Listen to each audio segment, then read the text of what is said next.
Welcome everybody to MogTalk. If you guys are unfamiliar with MogTalk, it is a show based around the Final Fantasy XIV community discussing everything from Savage Raiding to Chocobo Racing. Today is October 7th, 2023, and we brought on two amazing guests to talk about 6.5. And of course, you know, maybe some grievances or things in other parts of the conversation that lead into content within the game currently. But first, let's get into 6.5. I do want you guys to know who we're talking to, though, and who else better to let you know than the guest himself here. We'll start with Sly. Would you mind telling everybody kind of who you are? Hi, I'm Sly. I'm nobody. That's just it. Yeah. All right, Sly is an amazing streamer who streams multiple days every single week. Also does DJing on the weekend. One of I guess one of the oldest content creators within the Final Fantasy XIV community as well. Has been around just as long, if not longer, than I have.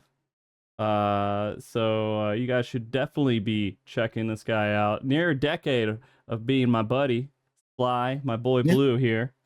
Also is a co-host on another podcast that is absolutely amazing called The State of the Realm. So there you go. There you go, Sly. I got you. Don't worry. Thank you. All right. Saori, would you mind telling everybody who you are? Hello, everyone. I'm Saori. I'm a raider. I don't know what to tell you. You guys I like to raid a lot. Okay. All right, go ahead and do her intro too. Yeah, go ahead. All right, Saori is an amazing streamer who's been here for quite a while. How long have you been streaming, Saori, now for Final Fantasy XIV? For about 3 years now. Yeah, in October it's gonna be 3 years. Congratulations! Holy crap, that's an extremely long time. Extremely skilled raider too. You've done ultimates pretty close to after they've been released too. How long did it take you to clear top after it was released? It took me about a month, I think. That's really fast. No, it took us more. Sorry. Okay. It took us more. I kind of like erased all my memories from that prog because it was really painful. That's fair. I think it was like 2 or 3 months that it took us. Yeah, it took us a bit. That's nothing. Top is one of the most difficult fights that has ever been introduced to the game ever. And a lot of people will have that opinion, I guess. There could be a little bit of debate on it, but it's right now very, very difficult. And so you've been helping people get their clears as well through it recently too. You've done a gauntlet through all the ultimates. So I would very easy to say you're a very highly skilled raider within Final Fantasy XIV. But and also cosplayer for Gaia, right? Oh yeah. I might cosplay her again now at the EU Fan Fest. I'm not sure. I'm not sure if I can carry the hammer all the way to over there. That's rough. There's ways to do it, but it's tough to travel with all that stuff. But yeah. All right. Well, that all being said, two very active and amazing members of the Final Fantasy XIV community, and you know, that is a word people will describe themselves as active Final Fantasy XIV players, but doesn't mean you're playing Final Fantasy XIV every single day, right? Usually you're out there doing some other stuff, playing robot games or things like that, right, Sly? Robot games. You know me so well. You know me so well. I do. Sly plays a lot of robot games. But we all absolutely came back and tried out this most recent patch, 6.5, which came out 4 days ago, 5 days ago now. We haven't had a lot of time on it, but it's the newest content and the last major patch update until the expansion comes out, which is in about 9 months. 9 months from now, yeah? So, yeah. This is the last time we're having a big patch review show, I guess. I mean, we'll have like 0.55 in January. Yeah, 0.55. So we have 0.55 and we have 0.51. Those are two still lingering content deliveries for us. But this one has the most within the patch itself, I would say. Yeah. Which it did have some stuff. It had the Alliance raid that came out. It had a nice what seems like finish to the main story quest, which Saori actually knows a lot about. She'll be able to talk about that a good bit here. Unreal came out and changed into a classic, which is Thornton Extreme, which is one of the most I'm trying to figure out the right word, infamous or renowned, I don't know. Extreme. Yeah. So everybody gets to experience it on current content now, which is awesome. Came out with a new dungeon, and everybody expects that every single patch. But yeah, and we have some things to look forward to, like the Criterion dungeon that we could talk about a bit later. But first off, what was the first thing both of you guys kind of jumped into as the patch was released? Sly, I'll let you go. First thing I did... Oh no, Saori, I'll let you go. Saori, go ahead. Go ahead, Saori. I was gonna say the first thing I did was the Alliance raid. I was excited to do that. That's the first thing I did as well, but only because my community goaded me into doing it. It said I needed to go to it with them. But yeah, okay. Sly, did you do it first too? Yeah? Same thing, yep. Oh, was that the thing that most people were excited for, was the Alliance raid? I wouldn't say excited. I mean, it's where I logged out. So I was like, naturally, I'm just like, yeah, I'm here. I'll just do this. Yeah. So, okay.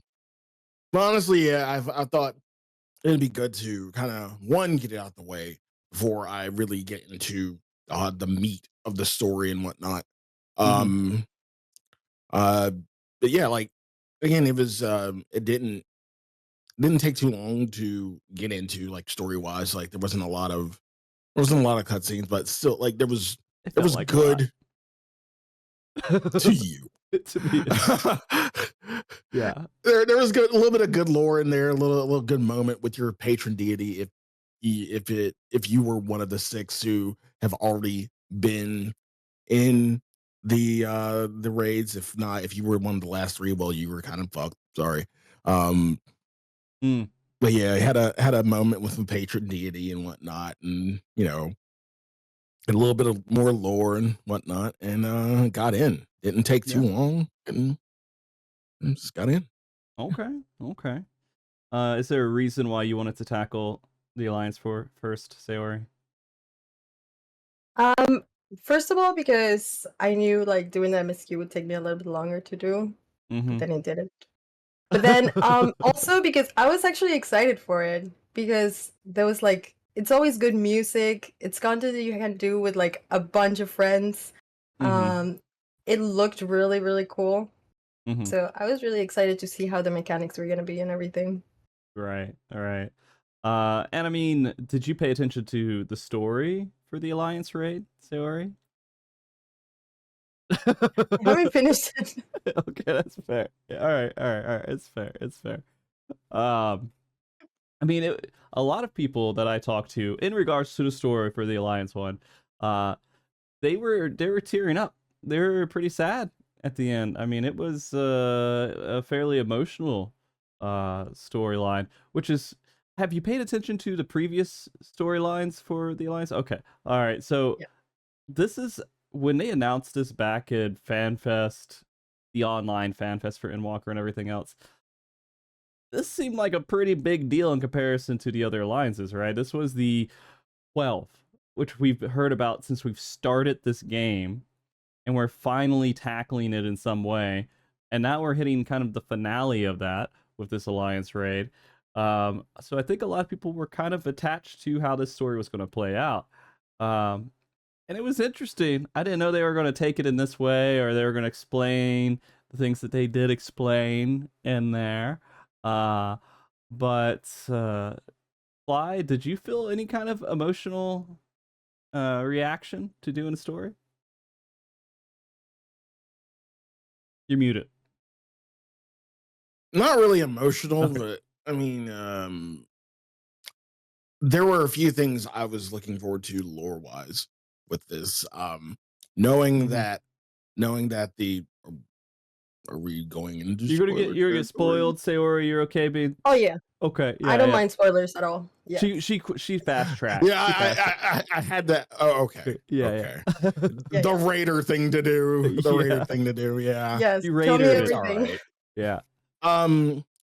Like finding out about their lives as ancients, what they did, um their interactions with Bana, and their interaction with the unspoken 13th or the Watcher. Like Mhm. that's what I was more interested in. And once we finally got that, like Mhm. at the very end, like we're told, hey, these are what they were and what they did. And hearing that, like that was probably the most interesting thing to me. Mhm. Okay. And by the way, yes, spoilers will happen throughout this show. I had to ask. It will. And I know it's like a handful of days afterwards, but the content takes a handful of hours to do.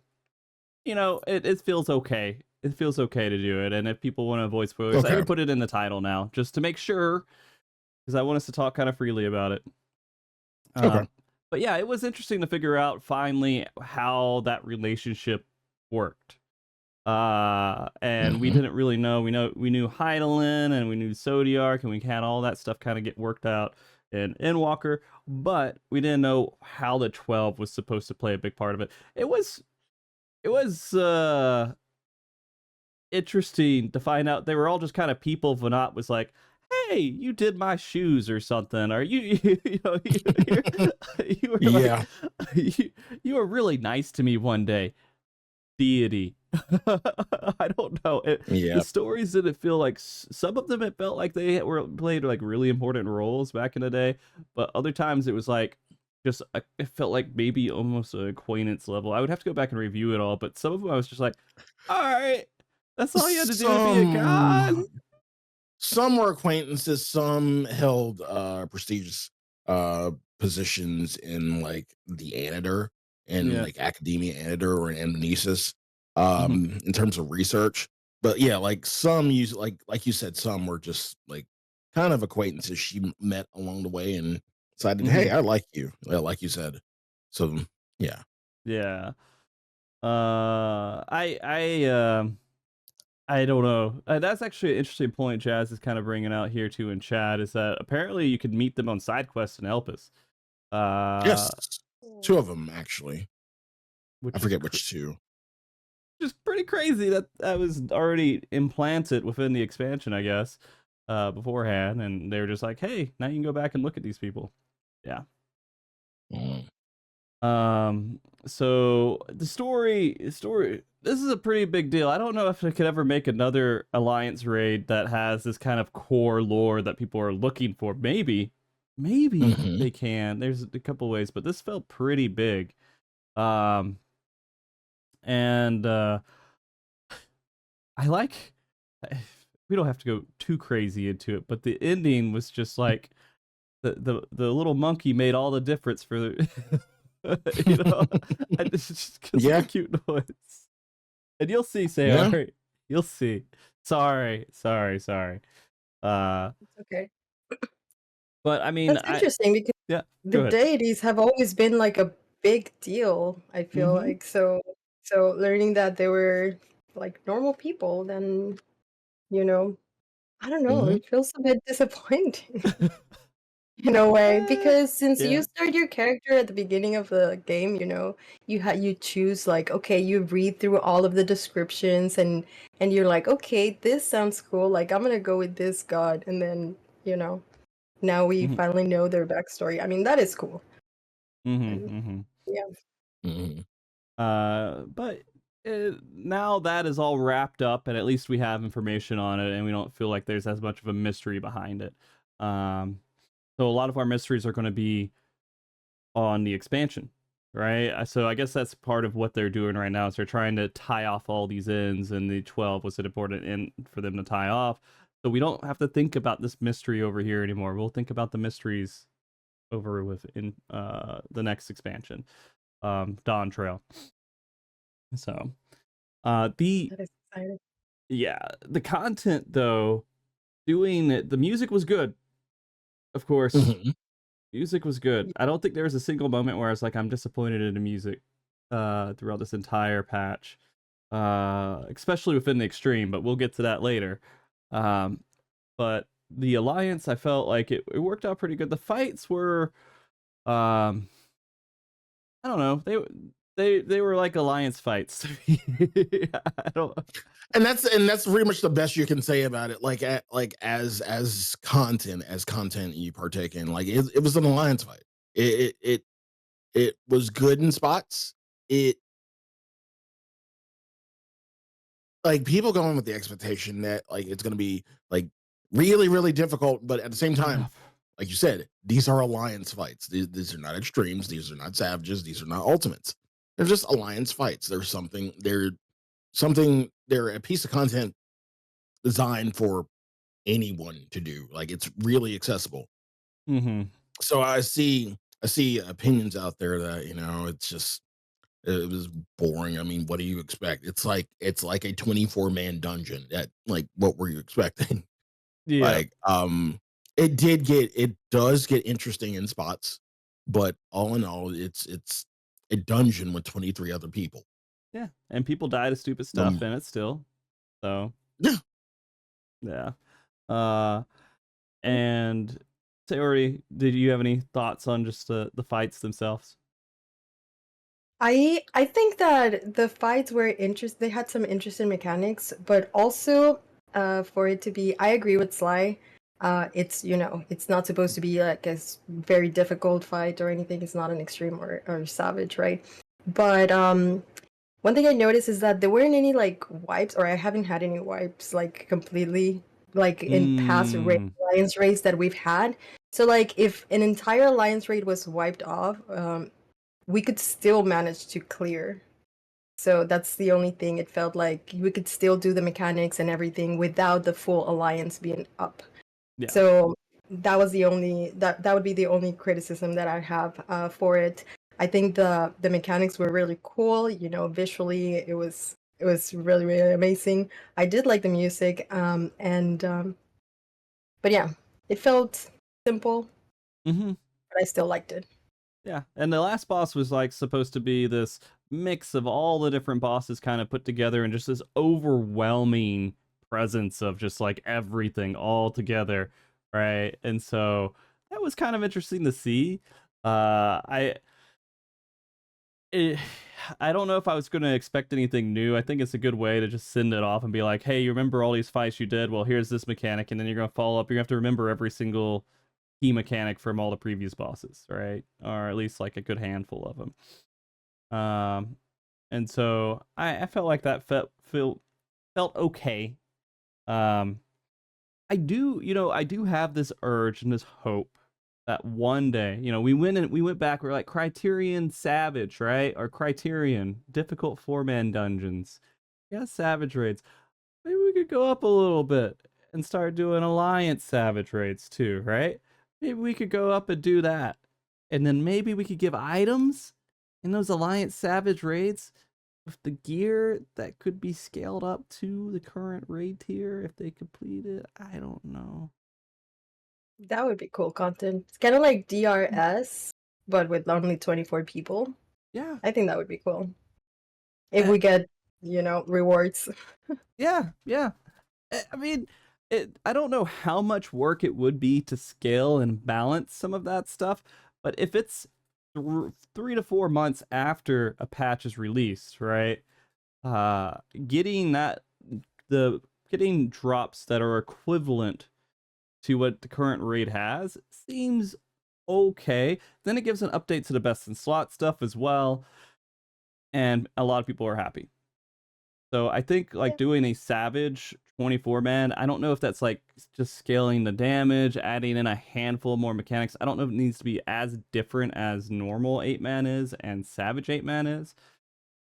But hey, there you go. That would be the extra level. Yeah. It solves a handful of issues. Yeah, a few new mechanics. Which I did feel that the raid had new mechanics that we hadn't seen before. We had others that we had, like the you know, the knockback with a water, like we've seen that. Oh yeah, and the But big T there are thing where some it new opens up ones. the arena like way across the Oh knock. yeah, That was pretty that was interesting. cool. Yeah. Yeah. That I didn't think they could make the arena that big. That felt kind of weird. And I liked it. I liked it. And the wall of water stuff was fun. Not like it was like too crazy, like inventive or different or anything else, but it was nice to see an arena just kind of open up there for a little bit, and just see how that played out. And I mean, there's a couple like the turning, how they did the new indicator, I guess, where it was like 90-degree or it was 45-degree angle. Here's a little box and everything, and you had to kind of figure that out. Although it's not too much to figure out, but it looked cool. Yeah. But I don't know. That's my quick like critique is if we want alliances to be like a little bit more I guess extended in their life, just add that extra PvE element to it that would make people happier with a little bit of a challenge to it. It doesn't even have to be as hard as like 8-Man Savage. I don't know how it doesn't have to be perfectly balanced either. We're going into a whole nother topic. Sorry, there's all theory crafting of raid content within the game. We're going into a whole nother topic. But overall, the alliance was good. It was I was happy with it.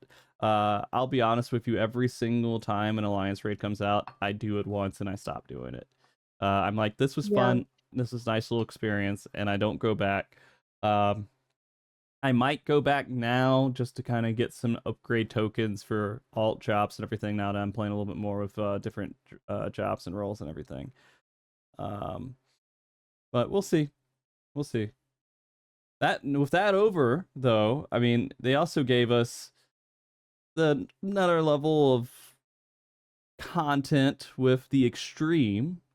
I don't know. Do we want to talk about the extreme first, or do we want to talk about the main story quest first? Because that's like the underlining part of it, and I know Saori's just like, I'll comment on it. Yeah. But yeah, if you want to talk about this story, the story leads into the dungeon. The story leads into the extreme and everything else. Sly, how, you know what? I'll just ask you real quick. Sly, how do you feel about the story now that that is sort of complete? I'm content with the story.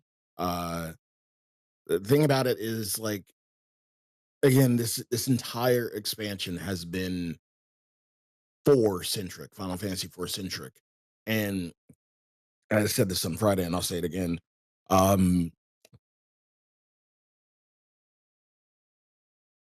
It was close to overstaying its welcome. It was really close, and I'm glad that it kind of like concluded now.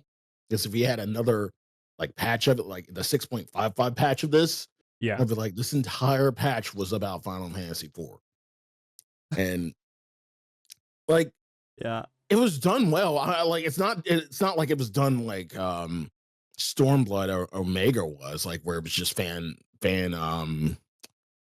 it was just like, you know, fan service just for the sake of yeah, this one actually had a meaning to it. And while it was done well, like, I appreciate the original stories to 14 more. But again, this was done so well. I was just afraid that it was just going to, you know, just be the entirety of the expansion. And we usually with story arcs like this, they're usually done by point 3. They're usually done by the point 3 patch, and we're in, and then after that we're in a setup for the next expansion. This entire expansion was set up for the next expansion, which is weird. Yeah, I guess so. Like, the expansion concluded within the game itself, like in 6.0 concluded, and then we had this new like middle story that doesn't really have its place, I guess, going into Dawn Trail, but I feel like it's Mhm. supposed to be just the example of what we expect going forward into future expansions too, right? We go Right. on a adventure with our buddies, and that's kind of what Dawn Trail will probably be as well, is this adventure with our buddies. But we just have this story they just wedged in between this one and that next adventure with our buddies. That's what I'm Right. guessing, but Yeah, it's kind of a rebuilding year, sort of like they say in sports. Kind of like a rebuilding year. You just finished this big 10-year arc. And now like we have this little, mhm. I wouldn't call it filler either. I wouldn't call it filler either, Steve. It's just a little micro adventure. I mean, Just one expansion. it's something we've cared about though. The 13th has been in Yeah. the background for quite a while. We've been thinking about the Yeah, 13th for and see, quite a and that's another thing, and that's another thing. That's another like story beat that we've kind of like beaten to death, like the Void. Mhm. Hell, dealing with Void Arc, dealing with Diablos, um, and then like getting more into it with actually going to the 13th and actually meeting Void Scent and the Fiends and everybody. And so I'm kind of glad. I'm kind of glad that we are wrapping up the story arc because it wraps up the Void, Mhm. and it's something we've touched here and there for so long, and we can kind of give it a rest a little bit for now, Yeah. and kind of move on to other story beats within 14. So there's that Yeah. too. And the stuff that I don't think has been like too heavily, like the stuff we're going into with Dawn Trail, we haven't put Mhm. a heavy infinite or emphasis on it. It hasn't been part of like the whole world building stuff. I mean, there's a little bit of it, right? I think going over to this little tropical island where we're going to go and fight, this new beast tribe with double heads and everything else, and going on a pirate boat adventure. It feels like new. I don't see Oh, like well, aren't new. well, they're not, but like I don't care. I'm gonna be honest with you. This is our side tangent, MogTalk side tangent. I Okay, They are not interesting. the Mulja. They're not interesting to me at all. I'm sorry. It's more. I Yeah. feel like it's more of an 11 thing. Yeah, I see them, and all I could think of is like, I've seen this before. It is not that intriguing to me. They've been around in the game for so long, right? In some way, it doesn't feel like exciting and new. So it feels weird seeing that being such a core going into the next expansion. So maybe that's where a lot of my excitement kind of dwindles a little bit when thinking about Dawn Trail. It's just that I see that I'm like, I've seen this since The Realm Reborn, right? But but they're part of the story, but like in terms of the Beast Tribe itself, um, they're not like being focused on as a Beast Tribe. It's the first one. Um, the first Beast Tribe we have are the people from Final Fantasy X. I forget their names. But yeah, like those are the ones who are going to really be focused on, and Mhm. the Mamul Ja will be, they'll be there. There'll be a story beat, but it's not like a heavily focused as far as what you're thinking. Well, we'll see. In like a handful of weeks, we're gonna have an extended trailer, right? Where we'll have a little bit more information. Mhm. It'll be So, interesting to see how they are tied up to this new story, though, even though we've seen them Mhm. before. yeah. Oh So I look man. forward for Yeah. that. I I don't know. I'm very excited. I am excited for it, right? I am. I think it's Mhm. gonna be fun. Uh, but that's just how I feel every single time. I'm like, ooh, new content, new expansion. I'm always gonna be. It's easy to please me because it's Final Right. Fantasy 14, new expansion. There's always gonna be hype around it for me. Um, but going back to this story, this kind of middle filler story, uh, I do feel like the 13th could have been an expansion in itself if they really wanted to kind of drag that out and everything. But they kind of already did that with the first. I think, and maybe they just didn't want to rehash that kind of same experience of going to like some dark world and another shard and exploring it that way. And they wanted to kind of just avoid that. That's the only thing I could really expect. And they just wanted to tie it up, get our understanding of it completed, at least for right now, and then move on to something just completely different.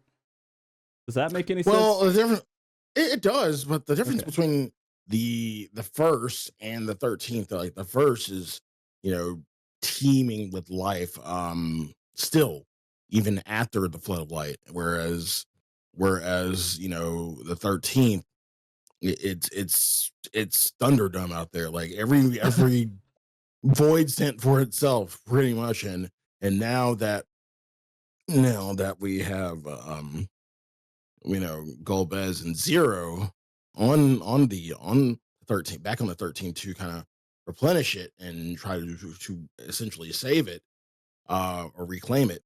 Yeah,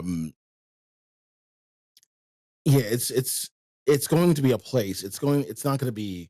And I had your concern too. Like, I thought like it was going to, for the entirety of Endwalker. I'm like, we just did this entire expansion on another shard. Are we going to ever go back to it? Are we? Is it like going to be part of the story? Do we get to see our old friends again? And we finally did. And thank God. And so like I have your concern. Like, I have your concerns over in Walker as well, because like it's pretty much the same, but like a lot different. And I know we're going to have to see Zero again. I know we'll probably have to see Golbez again for some reason.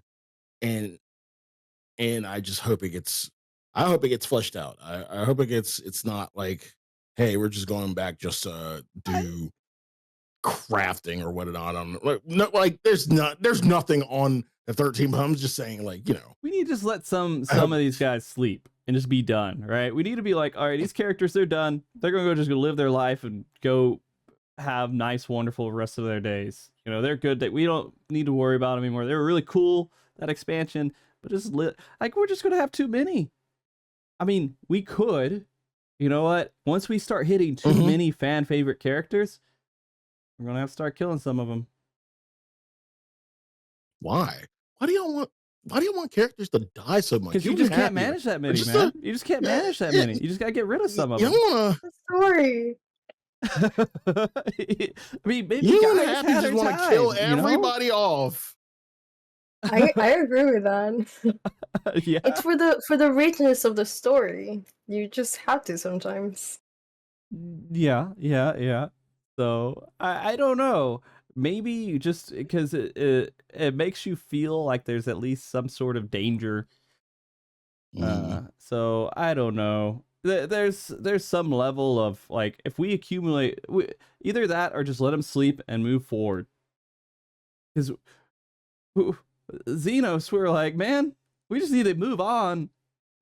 It's okay, Xenos. We weren't even completely done with Xenos. We got like Xenos' best like friend, not best friend, we know, Reaper buddy with us for like Endwalker as well, right? And so Xenos just keeps coming in some way. So I don't know. I feel like we can let some characters just kind of sleep and fade back and move on to another story. But that all being said, it led us into this dungeon where we could kind of explore a little bit of what was going on the 13th as well, which was neat. It was random, And I know Saori was like, I have no fucking clue what's going on, right?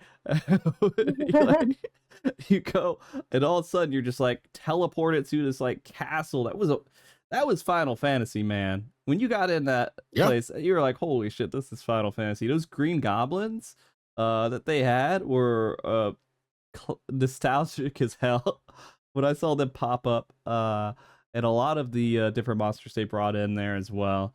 So that was kind of refreshing. I heard that there's a lot of references to older Final Fantasy 14. I mean, to older Final Fantasies in 14. Yeah.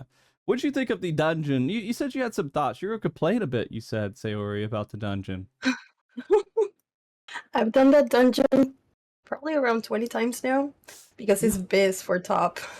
So I hate it. No, Yeah. I'm just kidding. I think the dungeon was really good. I really did like it.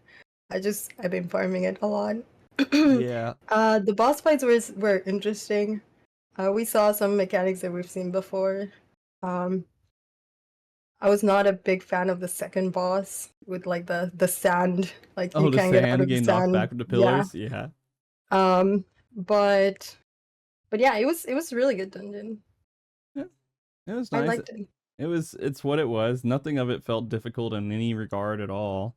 Yeah. You got to experience a little bit about what was going on. It had the same feeling of like the big just downfall of the 13th. Like not quite as epic as the final days dungeon in Shadowbringers. Amarat. Yeah, but it did have a little bit of like things were just kind of falling apart and trying to just figure out what's going on and take it in. Yeah. Um You have NPCs fighting and with like a little bit of dialogue, you know. I was like, yeah. oh, who's that? Like, what are they talking about? Okay. Yeah. But I did enjoy it. I think that it's just another dungeon. The burnout part is to having to farm it for a top best in slot if you want to do it. Yeah. Which if you're doing top at any point, you're gonna have to farm this dungeon. It's just what it is right now. And That's I don't have all my pieces from it yet. I have done it a handful. good thing that healers and tanks don't need as many pieces, but I have done it like a bunch of times, and I have not seen it like the chest piece or the pants for tank at all. Mm-hmm. So we'll see. I will be doing that a lot.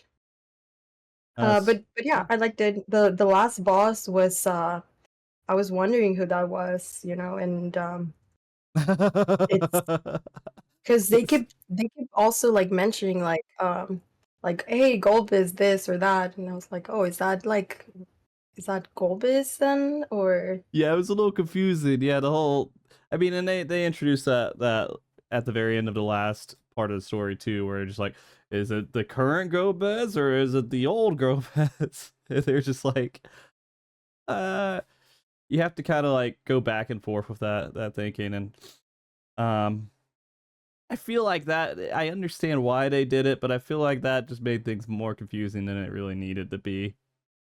Than it was intriguing. I don't know, Sly, what your thoughts are on it. On the dungeon as a whole? The dungeon, yeah. The Golbez. dungeon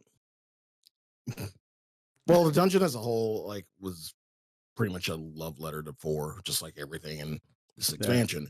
Even more so, like it even like ripped the mob straight from the lunar subterranean, like the enemies you experience from the lunar subterranean 4. It brought them into this dungeon. So yeah, that was good. As far as like Yeah. Golbez, like I pretty much went in knowing that like from the first scene we saw with Durante, like I kind of went in knowing that like our current Golbez is Durante. So like there was no confusion for me. Like yeah. Well, I mean, like it was like we know what our current Gobez is, and we knew what the old Gobez was. And so there is when we talk about the Final Fantasy 14 story, I feel like there's different people who experience the story, right? There's the really, really hardcore like lore masters investigate all the different pieces and parts of it and everything. And they have a different experience from your average story enjoyer or your raid barely touch but know it exists story enjoyer. Right? Like I enjoy the story but forget about it after like I do it the first time, right? I don't think about it for 4 months, then I go into it again and I'm reintroducing all these different concepts and thoughts and parts of the story into my head as I redo these few hours of story. So I have a different feeling and experience when I do this because I forget some things. And so I think that's not uncommon, and it shouldn't be like penalized for people not heavily investing their time into the story and having maybe different opinions.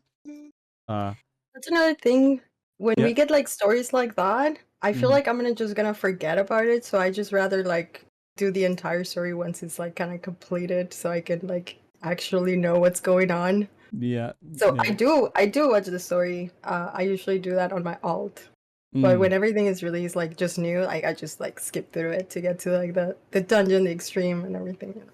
I mean, But yeah, that's the core content you're looking for, though, right? I mean, as you're a heavy raid focused, PvE focused player, you care more. That goes above the story, and that's okay.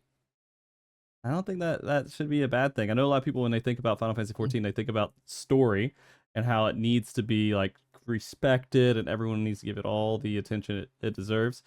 But not everybody plays this game for the story as the top focus. And that's a good way to do it, is to have an alt that can go back and rewatch all the stuff.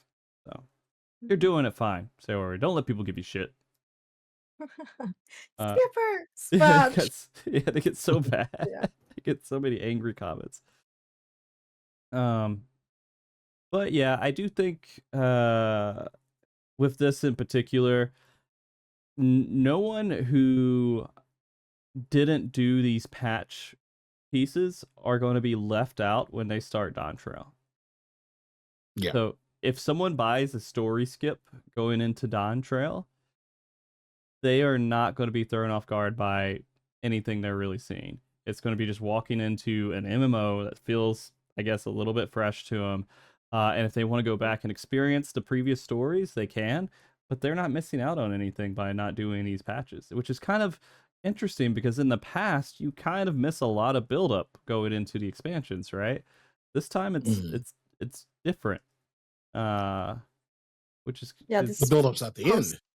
Yeah. Well, I I mean, did. well, this part of the story is over, and so no, if you want to experience this part of the story, you can go back and do it. But if you bought a story skip when the expansion comes out and just start right off the bat at that expansion, what are you really missing at this point? So. Right. Well, a little bit of setup that you'll get in 6.55. That's probably it. Yeah, light hints and things like that, and little previews and teases, but nothing that's going to be too major. I don't think, at least. Which is kind of interesting.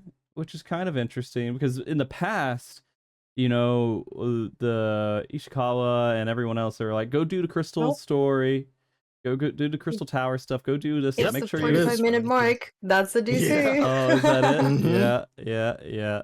Okay. Yeah. I am doing everything I can to fix it. I even, after the show, I have a tech that's coming in to replace the modem with some special test modem they have to try to figure out if they can track down what's going on.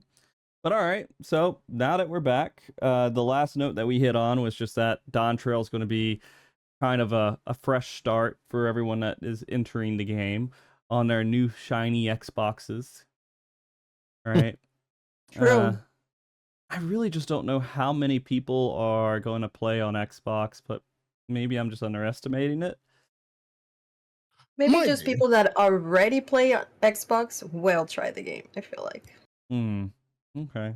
So we'll get a few new players with that. Yeah, there'll be a handful more, I think.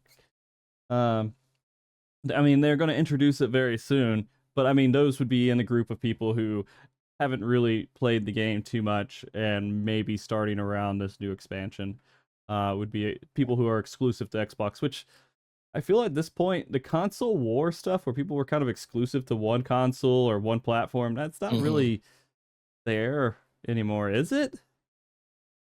I don't think so.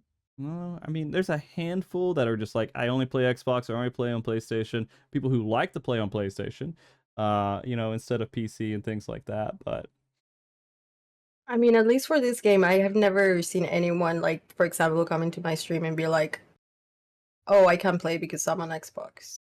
You know, you just get it on PC or something. But maybe since there isn't like exposure with the group of people that do have preference for that console, then once it's introduced, then there will be an interest to join the game. Yeah. Well, overall though, going back to kind of the dungeon, typical dungeon. It wasn't bad, wasn't like spectacular. It was good and enjoyable. Nice little dungeon to do. Yep. Okay, but we did also get something else out of it, which was the extreme, which I think there are more comments to have on that one in particular, because that's supposed to be a slightly difficult content in some way, right? Yeah. Everyone complains about it having one mechanic. What one mechanic are they talking about? Meteors. The Is meteors. the mechanic? I guess so. Is it like, and the thing is, remember Tree? How Tree was so backloaded and like, oh yeah, there was 7 minutes of like completely nothing, and then you get to all the harvest and everything, and now the real fight starts. It's kind of like that, but like smack dab in the middle of the fight. It's like a gate to like your second half of the fight. Like you either get it or you don't. That's it. Like I would not compare Harvest to Meteors, Sly. Meteors is like 2 mechanics, right? Or two steps. No, it's not even like 2. It's not even. It's one. It's one really simple mechanic that a lot of people are going to mess up because of fucking positioning. It's just don't make sure your thing's not red. But see, here's the thing. Here's the thing. This mechanic punishes, micro adjustments.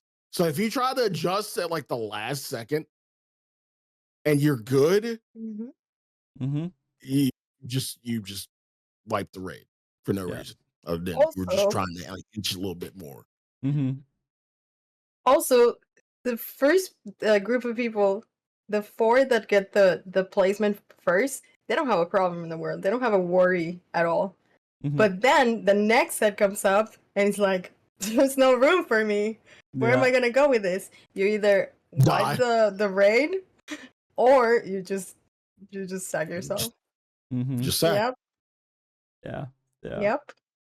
I mean, it is what it is. You never see. That's the thing. The choice is never wipe the raid. But I think most people are like, I just don't want to die. Right? They don't think about. You all die with me. Yeah, you just put it in a spot where if you're gonna die, you're gonna die. It's okay. And just move forward with it. I think it is neat. It's a nice little thing to see, like as a mechanic in general, putting the meteor in the back to kind of throw it off and make, because it threw me off a couple times and I've killed the raid a handful of times with it. But I was doing it just the other day in Party Finder, yesterday in fact. And this guy, we killed us twice on it, and he just stood in the meteor. He walked right up. It was red. I'm like, we're gonna die. And I'm just like looking at him for a good 5 seconds, and then boom, we're dead. He does it exactly again. And I tell him right afterwards, hey, you're putting the meteor on top of it. He's like, that's okay. Don't worry about it. And I'm like, wait a minute. That's not a response that you have to messing up the mechanic. He's like, this stuff will get easier in weeks. So what? Like, this is Party Finder, and this is the content Party Finder's doing right now, and is so interesting. I've done so much Party Finder within the last 6 months. And so just understanding what Party Finder is, and extreme content is Party Finder content. So the type of people that are going to do it, Square Enix has to kind of, you know what? That is an interesting thought. How Square Enix designs their content, if they're designing it in a way that people who can do it in Party Finder versus not do it in Party Finder, but then Party Finder in the Japanese servers is different than Party Finder in NA and EU servers. So it's a very complicated situation to balance that well, right? But it just got me thinking. These are the type of people who are doing the content. People who are just not super great at doing these mechanics and executing them. But it's the only mechanic in that fight where one person, well, Black Hole, one person can wipe the raid kinda too, right? But Meteors is a for sure. You just kill everyone. One person easily able to wipe everybody. But everything else you can kind of get away with for the most part. Tell me, Sly. I did have a your flare stacks in the very first phase. Your flare stacks, like we had a tank, in a PF, and again, like you said, this is just such a PF-able piece of content. Yeah. For comedy. Mm-hmm. The way we did it was, melees and tanks take the front, flare stack, healers and range take the back. Simple, right? Like I don't see why any melee or any tank would be in the back. You want to hit shit, right? So be up front. No. This tank went with the healers and range every time. And Lord knows me and the ninja were struggling. Every time we took that flare hit, either one of us died, both of us died, or we were in like 3-digit health. I'm like, bro, and we explain, like, tanks and melee up front. Just come with us. Next time, women back. And I'm at this point, I'm like, please, we hurt. We hurt. We hurt. Please come with us. Nope. Still just went into the back. He's like, it's easier for me. How's it easier for you? Why? Just to make sure, are we talking about the one where there's the 2 big fireballs, the towers? Mm-hmm, yeah, okay. Mm-hmm. One in the front, one in the back. One in the back. Yep. Oh my gosh. Yeah, that's and I never thought about it. I never thought about if it's group 1, group 2. I was like, at the very first, when we were trying to learn to fight everything else, I was just like, I looked to see where 4 people are going and where there's 3 people going, and I went with that group. I was a healer, so it always ended up being the back because people logically went ranged and healers to the back and melees or towards the front because it makes sense. And so I do think that is very sad to hear, Sly. But that's who's in Party Finder, right? That's who is in Party Finder. Gosh, man. I don't know how you guys do PF much. Do you not do Party Finder at all? I don't. See, that's the thing. I normally don't. No. I normally don't. I just wanted a weapon, one of my clears, and that's it. I'm in and out. This is the first time I've done PF in like months, maybe a year or so. I fucking hate it. Oh my gosh, I messed up this logo. That's okay. So keep going. But yeah, I don't want to PF anything. Like there's a reason I run with a static. There's a reason I have a link shell called People We Trust, because I'm doing content with the people I trust. Yeah, man, this is a pretty huge topic for me, talking about Party Finder. Because you're addicted to it. It's comedy. It's content for you. This is your bread and butter. I love it. But the thing is, the only reason I love it is because I'm a healer. I don't think I would enjoy it as a DPS. I don't think I would enjoy it as a tank. But as a healer, it's even worse, because what if you what if you have to solo heal the fight? You have to heal stupid. Here's the thing. All right, so if someone messes up while you're a DPS, what can you do? Not a damn thing. Yeah, what if you what if true. Something happens when you're a tank? You could do a couple things, but not too much. When you're a healer, you're like, I gotta puzzle this off, and you just figure that shit out. And sometimes you can't. Sometimes it's impossible. I promise you can't heal stupid. You cannot heal stupid. I've healed stupid. I've healed a lot of stupid. Trying to recover like the fight when everything is chaos. I can see that. It is so much fun. And the fact that you have a move that literally tells someone you're in the wrong position, come here. And if you can find ways to make that work, you can't always do it. The baby leash. You can't always do it. But man, it feels good to use rescue and it be a benefit to your party. So the baby leash. Yeah. there is a huge, and I will tell you, there is no better for me. There is no better content in this game than Healing Party Finder, especially in prog parties. You have a lot of patience. Oh yeah, You do. yeah, Oh yeah. yeah. I got a baby. I learned all about it. It's a whole thing for me now. Yeah. And so I don't know. I do think that it would be nice if they do change it up into a way to make that same experience I'm feeling exist in a way for tanks and melee, but I just don't see how they can really do that. I mean, healers are needed a lot. So it kind of makes sense that there's that added benefit for sick, crazy people like me, right? To want to redo the content. Because that stuff only really becomes like noticeable once you really know to fight. So you have to do it over and over and over and over again to understand all the different assets to figure out how you can fix certain situations. And the only experience I ever had with tank was in, I mean, there's probably a handful more that's happened in the past, but back, when was it? It was E8S. When the dragon heads were like going around and they would give you the debuffs, the blue and red one, and if someone was dead, a tank could get a blue and red one and have to do like the mechanic twice and figure out how to solve that puzzle. That sense of satisfaction I got when I executed that a few times made me want to do it more and more and more, and healer allowed me to do it. So that was such a good fight.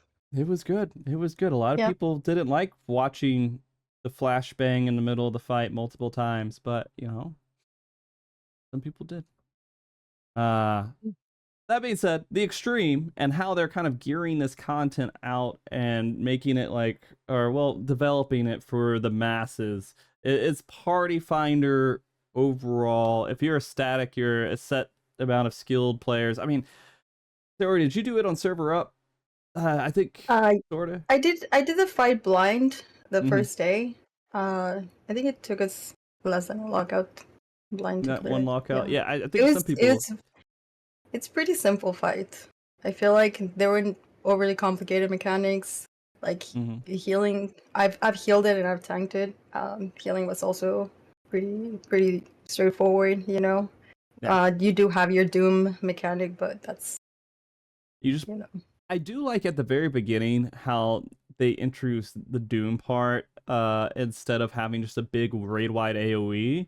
Like, so if you put shields out there, it means absolutely nothing at the very beginning. It's all pure healing to get back out. So even that early prep doesn't really matter as a healer going into it. You want to save yourself for when that doom happens, at least as a shield healer, right?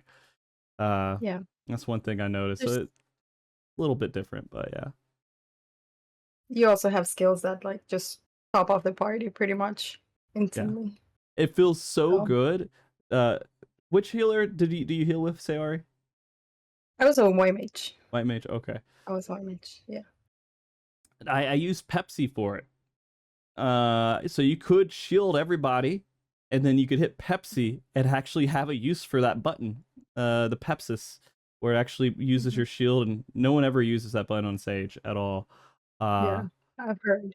Yeah, so it has a little bit of use there. So you could shield, and then you could use that as just an extra button, but nothing too crazy.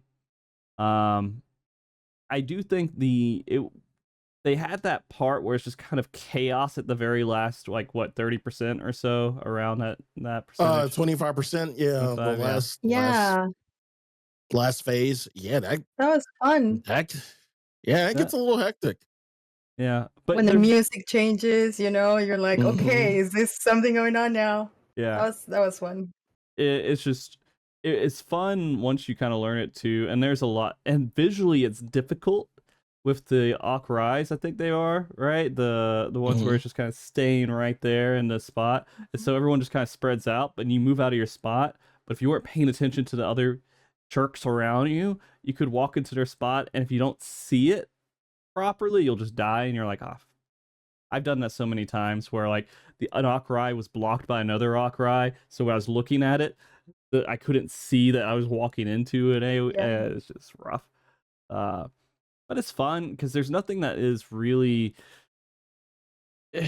people die, but you can recover. Again, as a healer, people die, you bring them back up, and you can kind of zombie through a lot of it. So I liked it. I think this extreme isn't the best extreme out of all of them that they've introduced. It's a good one. Yeah, I agree. Yeah. I'd say it's middle of the pack. Middle of the pack. Yeah. It's not a disappointment by any means at all. Yeah.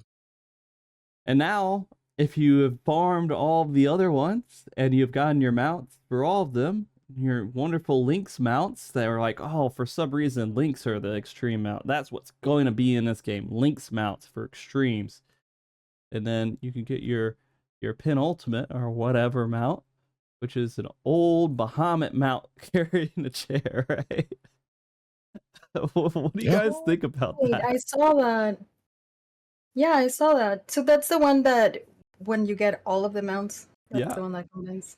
Oh. Yeah.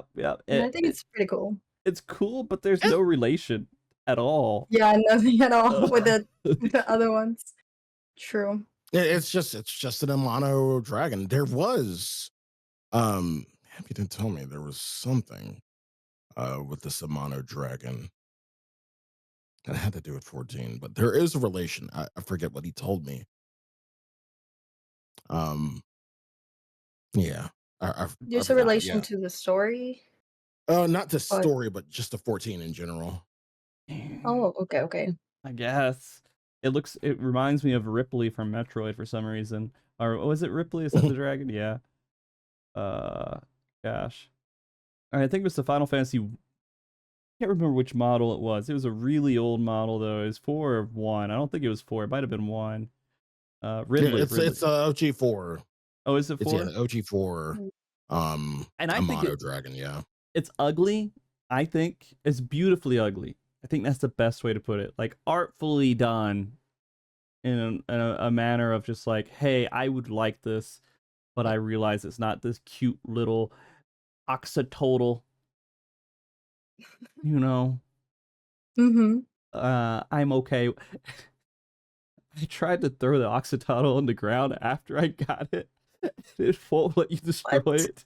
It won't let you kill it. But why? It's so cute. It is so... All right. Here's another trigger opinion of Final Fantasy XIV's Frosty here, okay?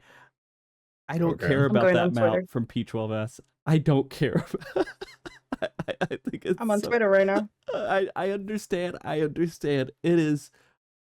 Comparing it to the previous mount, which was a phoenix and a dragon transforming, crazy epic, crazy little cutie oxytotl kind of floating around. Cute though. It does nothing. It's just like, that's me. I kick my legs around and that's it. Yes. Yeah. So I don't like that mount as much, but I love the Bahamut mount. So, it is pretty cool. Yeah. Maybe I'll farm the extremes. I feel like they should have swapped them. They should have put the Bahamut one maybe at the end of Savage Raid, and then made the Oxytotl or whatever be at the end of the Mount journey for extremes. No. No. I don't even want the axolotl, honestly. Like another person. All right, Sly. All right. Now you're gonna make some people mad. All right, haters. I mean, like it. Okay, we go from last year. What was it? Last year. It was the Phoenix. It was the Phoenix and Dragon. Fire Phoenix and Dragon. Yeah. Phoenix, the first year. Phoenix was Abysso, or Abyssos. What was it for last year? No, that's what it was. Same. It's because we've had 2 Phoenix ones. That's why the last one was like the fiery one. It was like fire, and it transforms into the snake. Yeah. When we needed something different. What was the 4 one? What was the 4 one? 4S. Phoenix. Like, was it Phoenix? The Phoenix is like a red. The P3 Phoenix. Oh, so we just gave us 2 Phoenix. Yeah, exactly. I'm just realizing that right now. Like, holy shit, we have 2 Phoenixes. I didn't even think about it. Oh no. But they were both better than the Axolotl. Yeah. Saori doesn't agree. That's all right. That's all right. Nothing, you can have nothing it. can make people more angry than not being a person who has received the mount that people who don't raid are upset that it's behind rating. They're so upset that it's behind rating, and then someone who does raid and gets it doesn't want it. Nothing can make people more upset than that, I'm sure. Yeah. Okay. All right. Extreme, nice. We have it. It's fine. Then we move on to a few other pieces of content. Let me make sure. I mean, that's most of it, but the Unreal was the other part that was sort of like a challenging piece of content. Sarah, were you playing? You weren't playing when Thornton came out, were you? No? I just did the Unreal blind also. Wow. It was so much fun. Yeah? Wow, look at this gamer right here. That is... I love the fight. It is a... it's a fun fight. Tell me your opinions on it with fresh eyes going into it with the current knowledge of what raid design is in Final Fantasy XIV. What are your opinions overall, and why do you like Thornton? I like that it was a lot of different mechanics mixed together like at the same time. So like you had like, for example, chains, you had to get towers, you had to dodge. There was like the earthquake mechanic. You had to be moving the boss around while it was constantly hitting you. So it's autos and then buster, and then there's like mit for like party stacks. There's a knockback that you have to get to the boss also, like from the ad. I don't know, I feel like there was a lot going on, and there were a lot of tag mechanics too, so I really, really liked that. It's way better than the previous Unreals, in my opinion. I feel like maybe I'm stupid for saying this, and it's okay. I'm all right being stupid, but I feel like Thornton was a precursor to Ultimate Design. Just for the way that it does sort of the phasing, where you have the very beginning part, then he fades away, then you have the different nights, you deal with that phase, then you have the meteor phase, you have the different, like how they kind of handle each like piece of that and kind of chopping it up, and then finally going back to the ultimate end, right, where there's a big explosion and then you fight Thornton again, and you have to go through this kind of gauntlet of his special mechanics with everything kind of mixed together a little bit. I feel like there's just a slight tinge of at least how they decided to go forward with Ultimate Design that was used within Thornton. Does that make sense, or am I crazy? I think it makes sense. It was a really good fight, and also it has like DSR has some of the elements of this fight as well. Yeah. So I think it's nice to see that kind of go back into the community again, because a lot of people, when it came out, they loved or hated Thornton. It was one of the two. I thought it was good at the time. Yeah. Yeah. Back in the day, it was the fight. It was the Titan fight of Heaven's Ward. Titan was a pretty big deal back in ARR, right? When you got that and people just like either they could do it or they couldn't do it. Then you got into Thornton. It was either you could do it or you couldn't do it kind of fight. And so it was nice. It was kind of refreshing to have that. And the thing is, I don't normally do a lot of Unreals. Do you feel like this is going to be an Unreal that people are comfortable doing every single week? Or will people kind of drop off from it? I think so. Yeah. I honestly did not do the previous Unreals. Like Servant I did a couple of times. Sophia I did not do at all.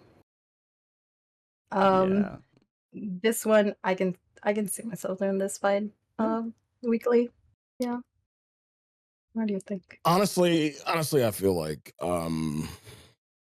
having this as an Unreal is one PTSD for anybody who did DSR. So why the fuck would they want to see this for? I love it. Why the fuck would they want to see this for like 9 months? Honestly, I really feel like if we're gonna have an Unreal for like 9 months, it really should have been, and I'm still waiting on this one to happen. Ravana is like probably will be the illest. I disagree. Ravana is gonna be the illest Unreal. I'm telling you. I am telling you. Oh, like, Thornton is perfect. I think Thorin is perfect. So good. It's every time you do, I do it, and back in the day when I did it too, you just feel good beating it. I always feel good beating it. It doesn't feel like I've slept through it. I feel good executing everything and going through it. Ravana, it was good. I'll be honest, that was a pretty good one. I did like how, you know, you controlled the breaking of the walls and everything during that fight. Are we gonna see? Are they just gonna skip those fights and go into Stormblood Unreals? No, I can't skip Ravana. Okay. I mean, if anything, skip Bismarcky. I Yes, please. You didn't like popping pimples on the back of a whale? Yeah, if you want to call any fight boring, Bismarcky. No, Bismarck was the example of boring. Yeah. Two completely different concepts of extremes that were released at the same time. So, but all right. So the Unreal's really good, and I hope that I see. There's still lots they could do with that, and this is kind of where it feels like they're finding little cases of ways to create and introduce more PvE content in some way that is time efficient. And Unreal's a great example of that because it's just scaling up mechanics, right? And scaling them to properly fit the current state of the game. Excuse my ignorance because I don't do a lot of Unreal. After Unreal's gone, it's done, right? Or can you go back and do a previous Unreal? No, you can't go back and do a previous Unreal. It's out, like it's out of the rotation, and they're rotating something new. So does that make sense? Yeah. I guess that makes sense, right? That feels kind of weird not being able to access these fights after they put work into designing it, upscaling them, and then it's just gone. They're like, content's not there anymore. In my opinion, the solution for it would be to have an Unreal roulette. Well, sure. That would be good, but the thing is, I guess the Unreals will be not relevant once the next expansion comes out, right? Because the difficulty, the idea of what Unreal is, wouldn't make sense if it would be not upscaled again in the next expansion, right? And so I guess there's some level of understanding. I mean,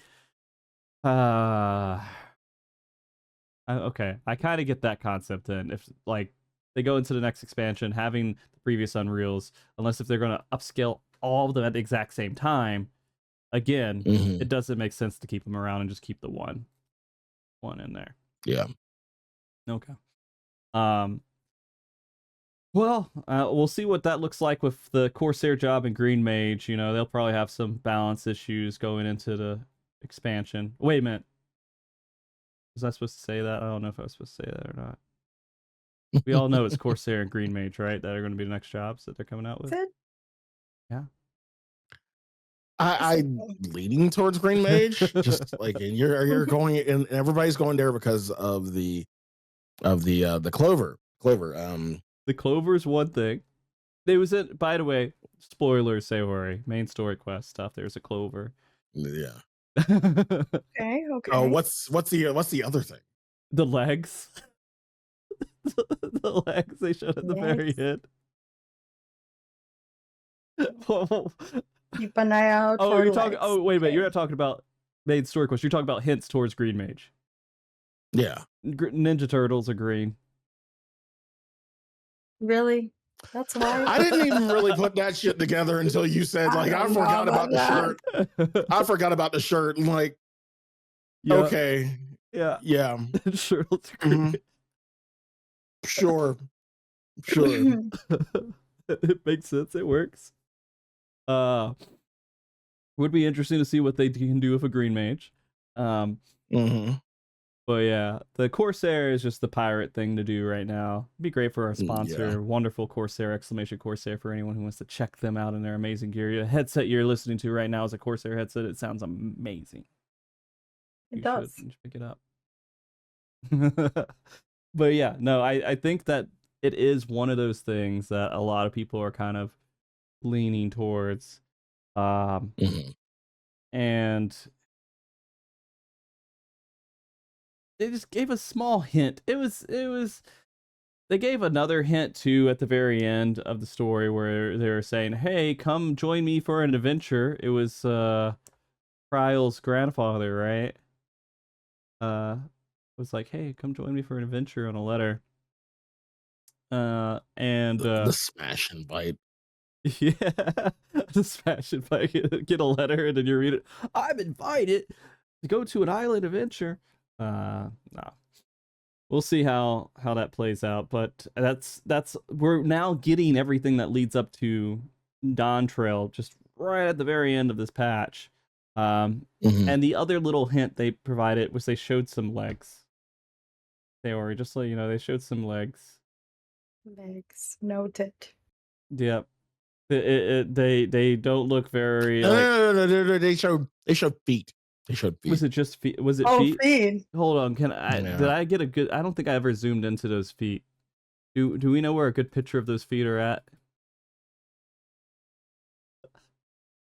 Does anyone know? Where you can find a good picture of the feet? Those there. For discussion purposes, of course. Yeah. Yeah.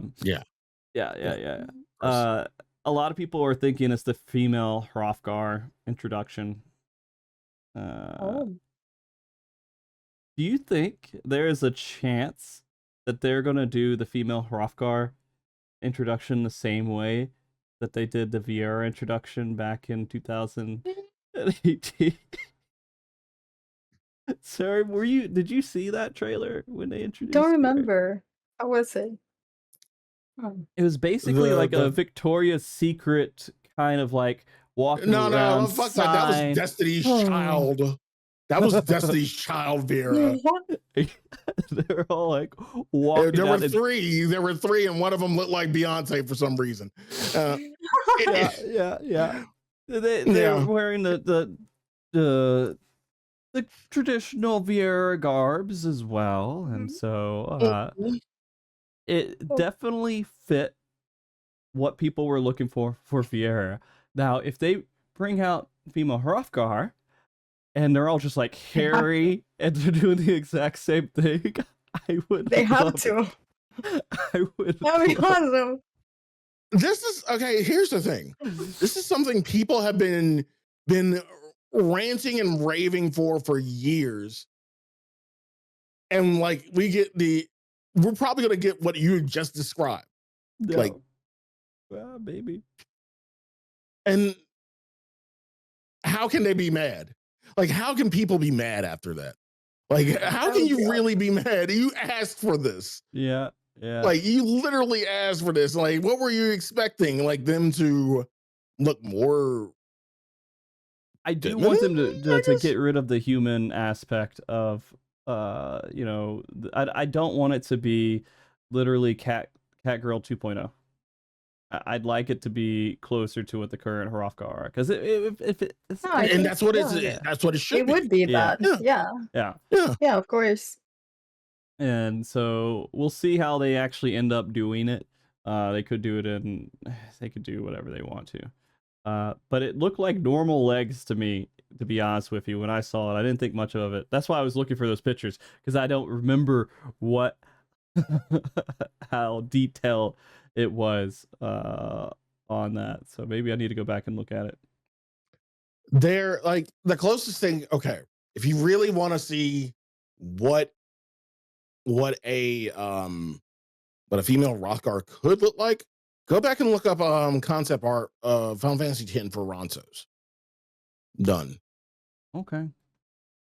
I'm looking at some of the images for it right now, just Googling around.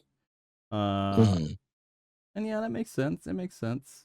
Well, no hunch. I guess we can kind of hope that they don't have a back problem as well, like the male hroth'gars do. Let me see. Patch 6.5. Oh, I see that. Those look like really normal legs. There is sorry, I finally saw a picture of it. Those are very human looking legs. That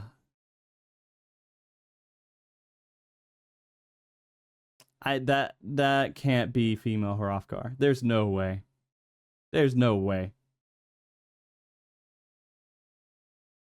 There's no way.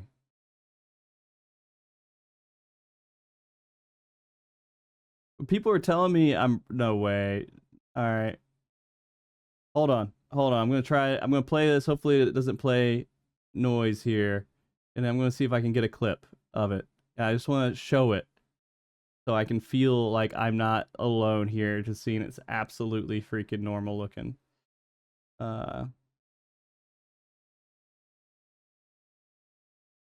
Right here. All right. Snip. Taking a picture. Sorry, I just got to do this for my own mental well-being. For science. For science. Yeah, yeah. All right. And then I'm going to save this and put this into this folder. Feet pics. That's not going to put anything weird on my having that on my hard drive.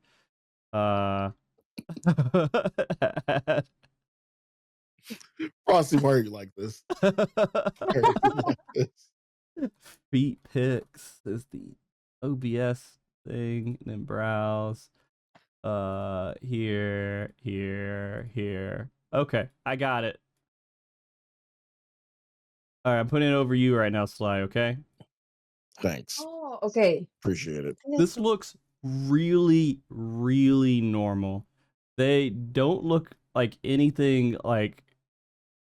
It doesn't look at anything that is remotely like what female hroth'gar could be.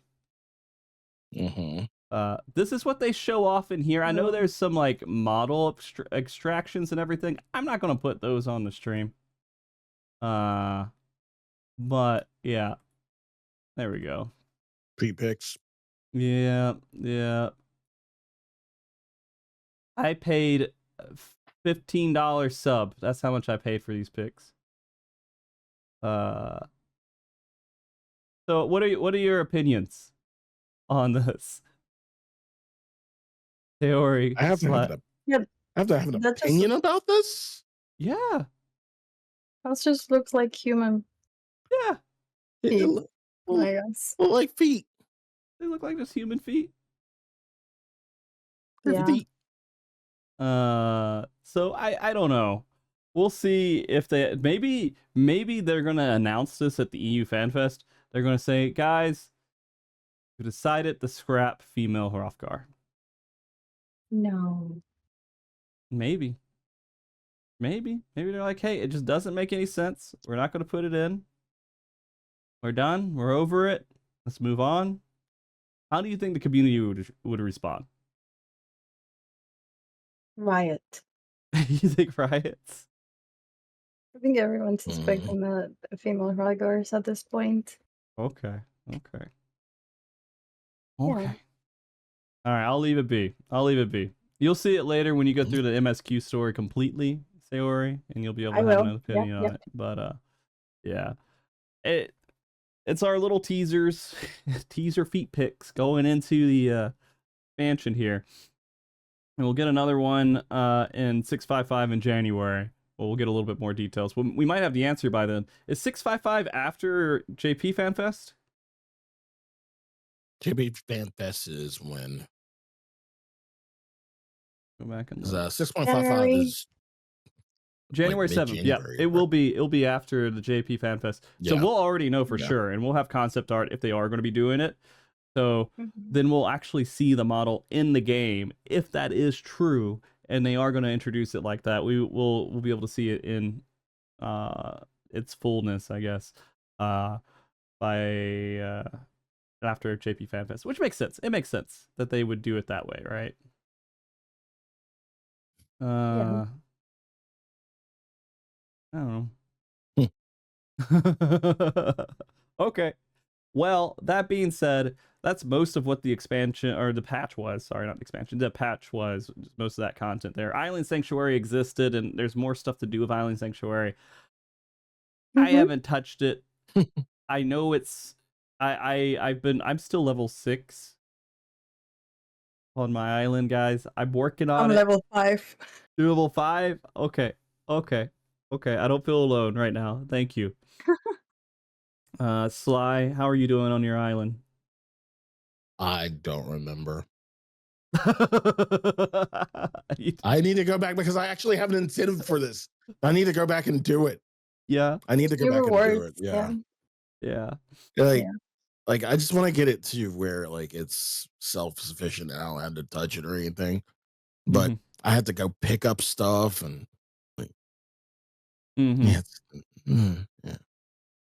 I mean, it's really good content of talking to chat and just clicking on stuff, wandering around and just talking to chat. And that's all it is. As a content creator, it's good. You know, it's a good spot to mindlessly do stuff on the screen while having a conversation with your chat. So I think that's actually it's good for that. I do think there's a lot of people who are happy it exists. There's a lot of people who think it's good content in the game. There's lots of people who are upset because they don't like it as content in the game, and it's taking away from what they visualize could exist. But that starts a whole nother conversation about not having Baja, not having all this other stuff, right, and everything else. And man, that conversation is getting kind of old, ain't it? kind of over that talk. But I want to go back, and I do want to go back and do it. There is some cool stuff I've seen with Island Sanctuary. I've seen a video of someone who created a racetrack on their island, which was really neat with the furniture items and everything, how they placed it around the island. I want to see if there's people who could do some creative things like that. If that's something they want to open up in the future, is making these little cool areas out of your island, because that would make Island Sanctuary, you know, cool for the housing enthusiasts that are out there. They could maybe make some party islands. That would be cool. Yeah. We'll see. Yeah, what's like? I mean, like I'm already under the expectation that it's not like housing. It's not a replacement for housing. It's just an island, and that's why I don't really. I guess I don't really like find the fun in it because like it's an island. Like say that to like Hawaii. Right. Well, well, that's not what I'm. Okay, here's the thing. You know, originally, you know, like when I started 14, I got on this game after work to kind of escape the day I've had and whatnot. And now you expect my escape to be picking up like random shit around my island for about a good 2 hours, and then going to the workshop and setting everything so it could be made and going back and picking up more shit. That's supposed to be my escape. Toddlers sold y'all a fake bag of goods. I'm sorry, y'all got hoodwinked. Y'all got bamboozled. You know what? She got away with free labor. Y'all are free labor. Yeah. Okay. All right. Look at this, guys. Here's my thoughts on it. Again, I don't mean this. I try not to mean this in a disrespectful way for people who are very happy with Island Sanctuary and everything else. People are complaining about rewards being behind difficult content, like the exototal mount. Right? I am upset about items being behind boring content. So that is my thought. That is my thought on it in general. But the content is accessible. Like that's the thing. The content is accessible to you. Sure. You could do it.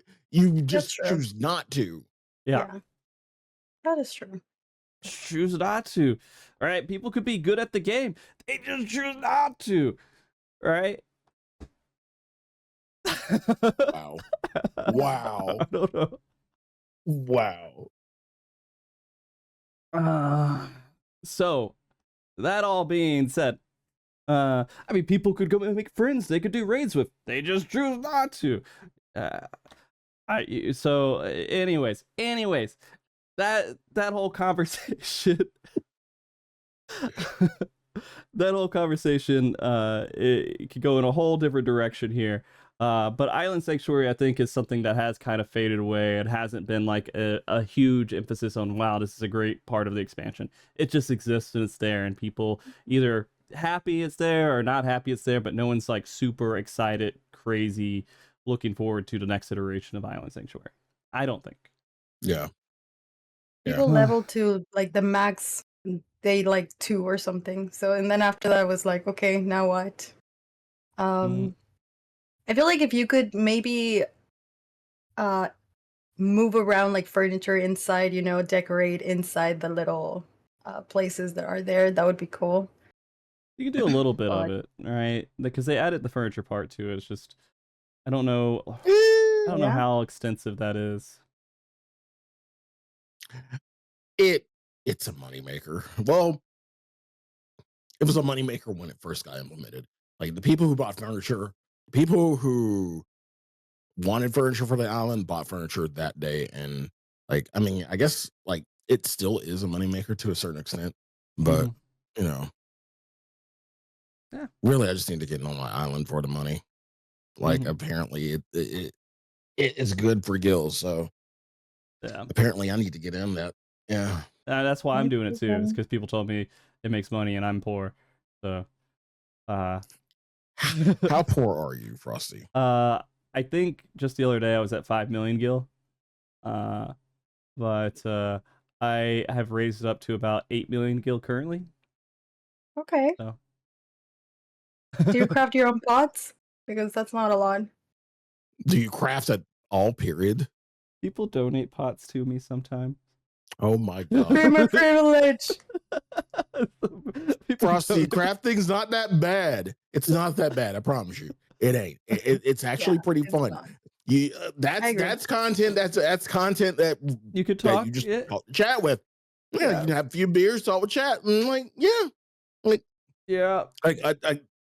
the first day of like maybe 6.3. Was it 6.3 or 6.4? 6.4. Like was when the 6.4 was the last raid, right? 6.4 was the last Savage. Yeah. So I the first day I didn't do any story content. I made crafted sets for everybody and made like 120 something mil. Yeah. And I bought crafted sets and I lost a lot of guilt. You lost a lot. See, there you go. Now we gotta get you self-sufficient, man. We gotta get you making your own stuff. Yeah. So the important thing is that when I do content, I need to not fall asleep when I do it. That is why I don't have my relic. Oh my god! You haven't got your relic? I haven't got my current relic with Hildebrand. Wait, Frosty. Frosty. Are you joking that like? Are you making the joke about the relic, or are you being serious? That I haven't done it. Ask you. I haven't done it. It's too hard. You know his biz for top, right? Difficult to do. He's memeing. It's so hard to make it through that story that it's impossible for me to get. He's beaming. He's fucking memeing. Every time I tried to like do the storyline, I start falling asleep. I'm like, I can't do this anymore. I have to do something else because this is not content I can stay awake with. So, wait, you're not memeing. You're not memeing. I try my best not to skip through. Skip. I know. Yeah, I skipped the story. I know. Wait, yeah. You can skip the story, and here's the thing. Here's the thing about the relic itself. It's just tomes. I know. That's it. I know. Like you ain't got to do any extra shit. It's not like last time where you got to do like a bunch of Crystal Tower for like 40 hours and some stuff like that. No, it's just tomes. You pay some tomes, you walk away with a tier of a weapon, and then come back like more tomes. There's another tier, and then we're waiting on the last tier for 6.55. That's it. It feels so bad skipping cutscenes in this game, especially when I know how much work went into it. I feel it hurts to do it. I know that's going to be the only way that I can do it. But once I skip it, right? Yep. You can watch on your alt. You're right. I could level it all and dedicate it to just story and go back into it. You're not wrong. You're not wrong. So I do think that I do need to go back at some point. I mean, it's not best in slot currently, right? For top? It is best in slot for top. It is. I thought the 635 weapons from P8S were best in slot. When did that change? No. When this last relic part came out. I just got my relic like a couple of weeks ago because I didn't want to skip either, but I was like, okay, I'm just gonna get it because it's this. I will watch on my alt. All right. I'll go back and I'll skip through everything and I'll get it. It just hurts. It hurts. That's the biggest thing that like stops me from doing it. Because back in the day when Hildebrand came out, I was like, oh, you know, this is kind of neat, nice little refreshing little thing. But now it's like added up to be so much. You're gonna get a trial. You're gonna get a trial. Yeah. Gonna get the Asura trial. You get get the new content. Oh my god, I'm gonna get shit on so bad for saying this stuff. I'm just waiting for the hate videos to come out and all the people who are like, you shouldn't watch MogTalk because guess who hosted Yeah, this let me go ahead and hit up. Let me go ahead and hit up Zepla real quick, and you know, you'll be on a Zepla stream on Monday. Trust me. Oh, will I? Will I for not doing the relics? Yeah. Oh gosh, I've been canceled by so many different communities, or little sub communities, just for not. I've had people who have me blocked for asking what characters do we think are going to die in expansion. So there are lots of people out there who have found reasons to not be happy with me. So I'm just adding on to these reasons. I say I didn't do the relic, and then people are like, "Oh, you just gotta do it in top. He doesn't deserve to clear top because he doesn't have his relic." It's fine. I'm just waiting for those comments to come out. All right. We went a little bit on tangent. I'm 3 minutes away from Doom too. Anyways, and then we could do the closing bits after the Doom happens here, and I'll splice it all together in the after part. Okay. But I think that's pretty much it. Criterion's going to come out soon, and that's going to be the last like kind of difficult content that's going to come out for the rest of the expansion.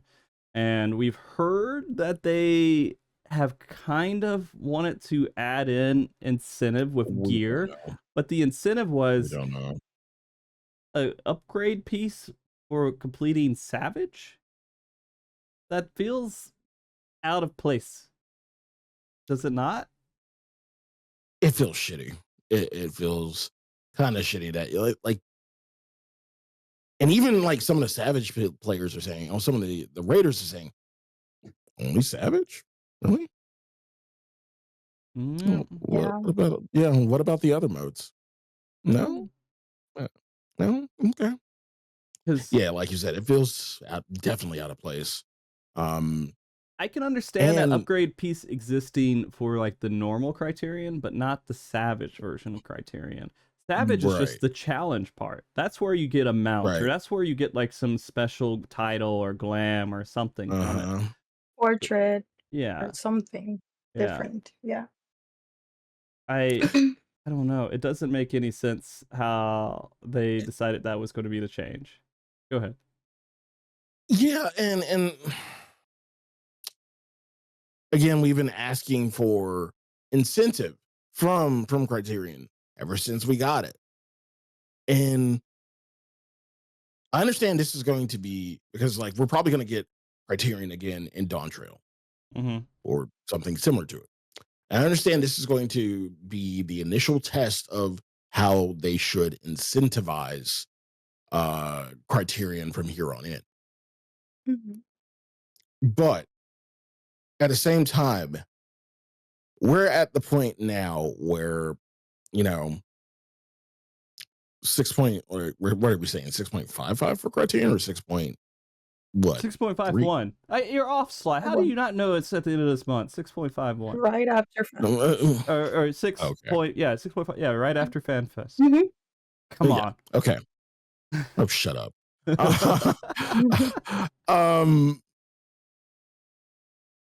Again, Raid has been out for God knows how long. We just got the Thalia coins for our upgrades. Why even bother throwing it, attaching it to eye level for anything? Like, people are done with. There's no more, unless there was another ultimate or something. There's no more in-game like Raider content. So why throw anything with eye level in Criterion? Like, I mean, make the reward, at least make the reward worth something. But like, it means here it it goes, nothing by the way. now. Here it goes. Oh, DC. Yep, DC. It's been a disaster. But that being all said, we were talking about Criterion Savage and how the rewards just kind of didn't really sync up too well. They are going to have it within the expansion. They did say that's going to be, they're going to bring all this stuff back. They're going to bring Criterion, they're going to bring Ultimate back, they're going to bring Savage, all these things that we kind of expect already. And so, and I think they said Unreals, right? I think we're still hoping for another level of like some Raider PvE kind of stuff to be introduced as well. That would be fun. Ultimate Copium. Another 3 Ultimates? I don't know. We're not going to see another Ultimate. Oh no, not this. No, I know. But yeah. I bet Ultimates are going to. It's going to feel weird to see how they progress with those in the next expansion. Go ahead, Saori. Sorry. We're gonna get some PvP though, like the new arena. That's true. We're getting that too. And so that's actually going to be one of the most interesting maps that they're coming out with so far. It looks like. I do want to see how players react to it, because the thing is, map gimmick stuff, I have to say gimmick, it's really mechanics is the right word, right? Gimmick makes it feel cheap, but map mechanics makes Crystalline Conflict a lot of fun. The core map, the Palestra, is not as interesting at all as the other maps. I need stuff exploding the around. Palestra, like the esports type map. Yeah, that's my favorite one. You're boring.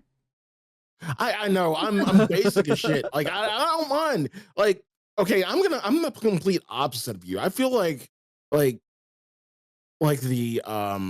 Kugane map. Yeah. While it's fun, it doesn't lend itself to competition really well. Oh, it does. Oh, it does. The coins though, like for LBs, and like there's I just want one versus one, and just that's it. Adds this factor of just like, you throw that in there and adds inconsistency. And so the same reason I love healing in Party Finder, the inconsistent nature of how I'm going to have to react and handle with certain situations. And so securing more coins in that map, it adds a level of, hey, we're going to have LB a little bit faster. How are we going to respond with an earlier LB across our board? How are we going to divide these up if we do get that? If they get LBs sooner, how are we, like, those interactions between the two teams change, because if one team has all the LBs up and the other team doesn't, one team's going to want to be a little bit more back and not start a fight, or they're going to start targeting different members who have a higher LB. There's so many different things that go into that, and I love that. And so Palestra is just like, all right, it's the exact same thing every single time. And I don't find that as enjoyable. But I'm okay with it. I'm okay with it. The fact that you can find ways to use pull mechanics to kill people, I love that. I love pulling people into mechanics. Woo! Seeing them fly into the air. Those are plays that make PvP exciting, I think. So But this map is heavily going in that direction from what we can tell as well, right? And so I think Square Enix agrees with me on this one, Sly. You can have it. That's fine. Okay. That's fine. Saori, do you have any thoughts on the PvP stuff? I just recently started doing more PvP because, of course, the glam is awesome, right? It's not locked to like a job. It's not job specific, so that's super cool. And I've been having a lot of fun with it. I don't really know all the maps yet, but yeah, I'm looking forward to this new map. Yeah. It's been fun. Yeah, I think again, there's content and there's stuff to do out there. That's I think is still things to look forward to. 651, and then 655 is going to have a handful of little things to look forward to. But we have entered in the start of the lull. We're there. We're going to be in the lull. We're going to have a couple little bumps that pop up, and I think we just have to be okay with it.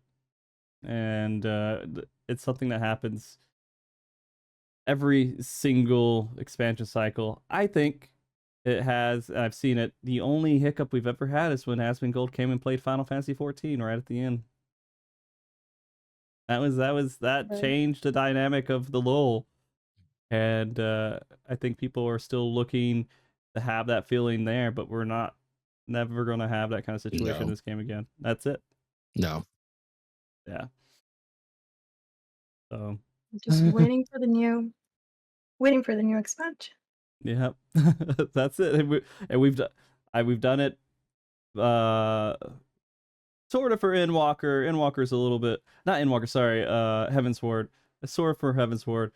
Sort of for, we definitely at the end of Heavensward I think waited a good bit for Stormblood, and then into Stormblood waiting for Shadowbringers to come out. So it doesn't feel abnormal to me. But yeah, again, that's a whole nother giant topic. We don't have to go into too much. What are you guys going to be doing between now and the expansion? What's your goals in Final Fantasy 14, outside of Final Fantasy 14? Sly, you want to go? Or Saori, either one? Yeah, Sly, you go. Okay. Oh, okay. In Final Fantasy, I guess do my crafter and gather relics, because I kind of been lazy on them ever since they came out, and they were like still worse relatively than the actual crafted main hand offhands that you could craft. So they'll be better by the time the expansion ends, so I will do that at the very least. Level over jobs. Outside, God, there's so much shit to do outside of 14. Yeah, a lot. Even within just the Final Fantasy universe, there's a lot. Right? There is a lot. Like hell, like January and February are hell months in gaming. Like it's gonna be really, really busy by that time, and then it's gonna cool down and whatnot. And of course, like even within 14, I'm still doing first Saturdays on WSOI, in which, like, shameless plug, there's one tonight. Yeah, that happens every first Saturday on Final Fantasy 14, plus whatever other events like people want me to do or people book me for. That's fine. Maps, like I'm just like really in 14, I'm just trying to like hoard money until the expansion. Like I want to go into the expansion with at least maybe like as close to 100 mil as possible, because that's my buffer to make money like once the expansion hits. And once it's time for the raiders to get their the crafted pieces and whatnot, I'm your dude. Like, just book me. I got you. Nice. I got you. But yeah, that's me. That's pretty much what I'll be doing. Saori? Now that you mention it, I do want to get my crafter relics too. I am on the crafter, even though I haven't crafted much lately. And I also kind of want to try blue raids, because I've seen that and I haven't gotten a chance to do any of that. Yeah. I have to get like all the spells and everything, so that's something I'm looking forward to. A little bit more PvP, and I'm also helping with the ultimate project, like help people clear ultimates and all that, right? I think that's pretty much my plan for 14. And outside of 14, I started playing Final Fantasy IX, which is my first Final Fantasy game that I've ever played besides 14. Wow. So I'm venturing into the old Final Fantasy. Okay. It's been awesome. So Yeah. I'm gonna play them all eventually. Okay. And yeah, some variety of the new games. I want to play horror games now, like this month, Of you know, course. at the end of the month, Yeah. because you know, there's some really cool games coming out too, and yeah, just checking out all the games as well. Yeah. Okay. I mean, I think that's a pretty good point for a lot of people, because not everybody has gotten every single achievement in the game. I know that's a meme, right? Currently, that's a huge meme to talk about. But there's a lot of stuff I haven't done on this is what I do during these lulls, is if I want to do stuff in the game, I just start filling all the blanks. Like all the different spots where I haven't completed stuff. I haven't done tribe quest, I haven't done crafting, I haven't done gathering, I haven't done these different jobs, I haven't done a whole bunch of different things. This is the time to do it. And kind of really just start filling in a lot of those things. And I don't think I'm going to run out of things to do. I do know people exist that have. They feel they have ran out of things to do, and that's fine. You know, it's fine to be sad about that too. But I think a lot of people who have kind of gone through this cycle, they use this for just catch up on all the stuff that kind of went. Maybe Island Sanctuary. Maybe that's the other thing, right? Things that you just kind of let go.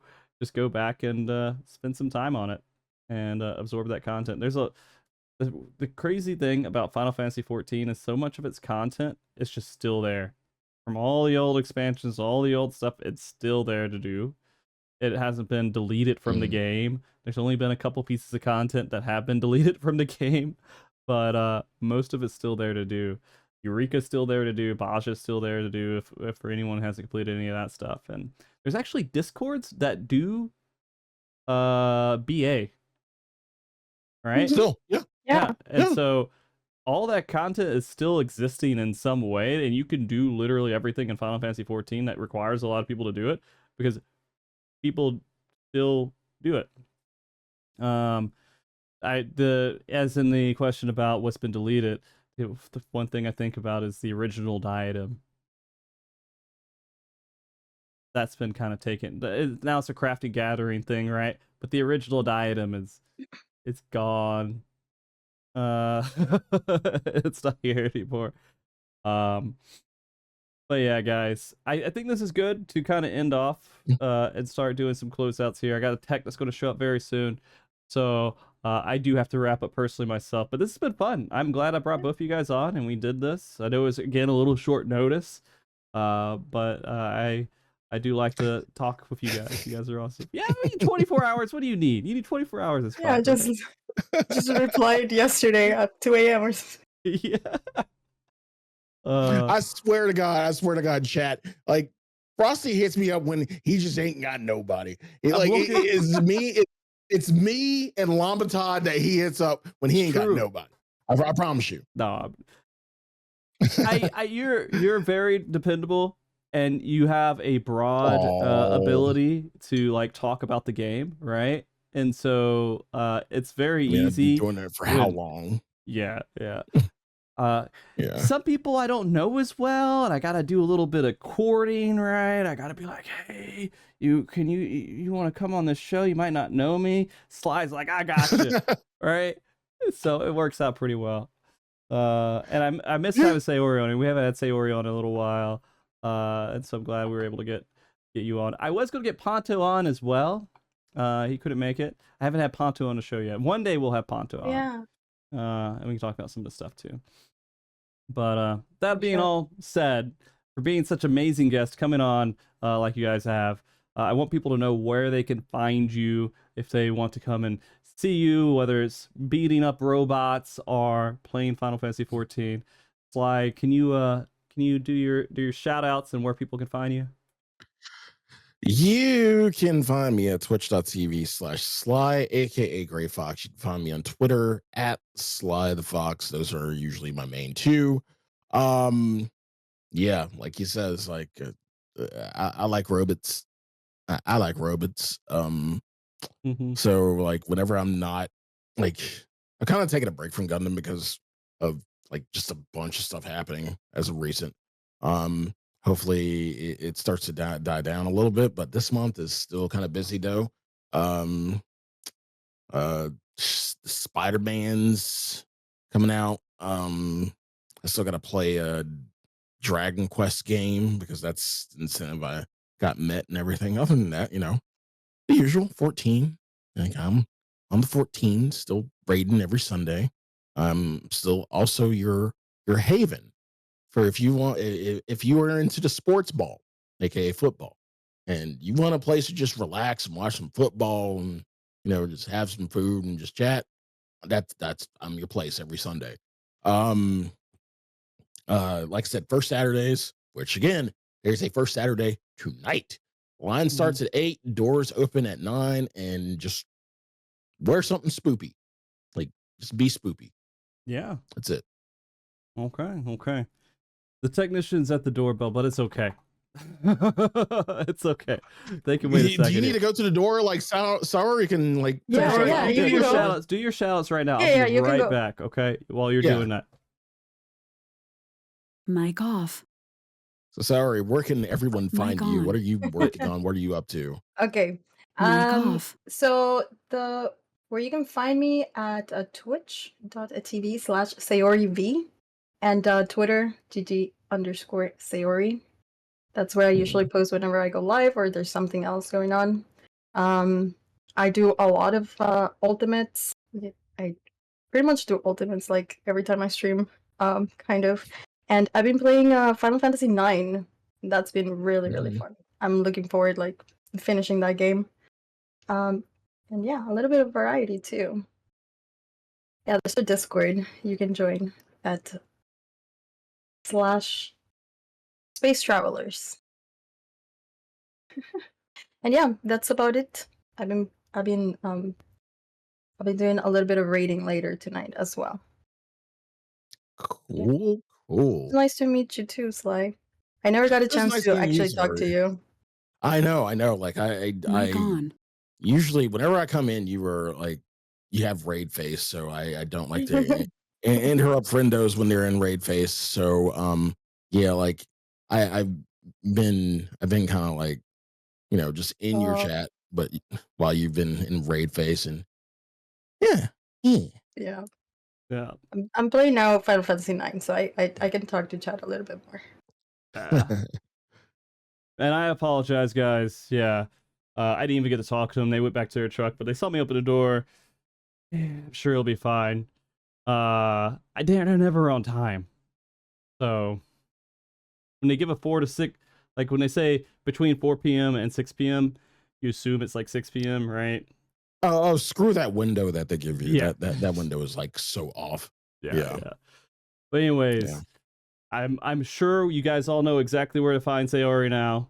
Perfect shoutouts for giving and everything else. Professional podcast host guys here, so talented, so skilled and everything, right? Not at all. That's okay.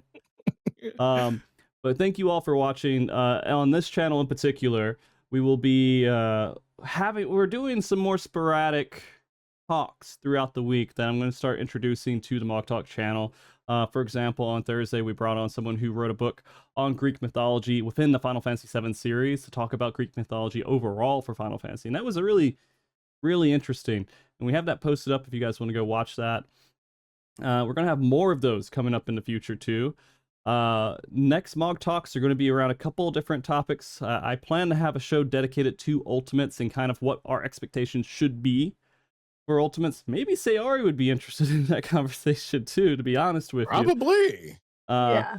But there's a topic in regards to just what we're receiving right now versus what we should be receiving. Because there's a lot of people who were complaining about the current top even, and how it was introduced to the game and things that they would need to change to make the content better. So that's a discussion I think we need to have overall in the rating community. So we're going to do it at some point here. We also have some special guests, which I'm not going to give away. That will be in the future on other shows. So look forward to a lot of that going on the show. Maybe. But yeah, guys, thank you for watching, and we'll get this uploaded on YouTube. If you missed anything, it should be up there within the next 48 hours. Again, thank you to my guests. You guys have been amazing to be on the show. Make sure to check them out. Thank you for that. Absolutely. And until next time, guys, be good, keep cool, stay frosty. Haha, I said it. Hey, yeah, let's go.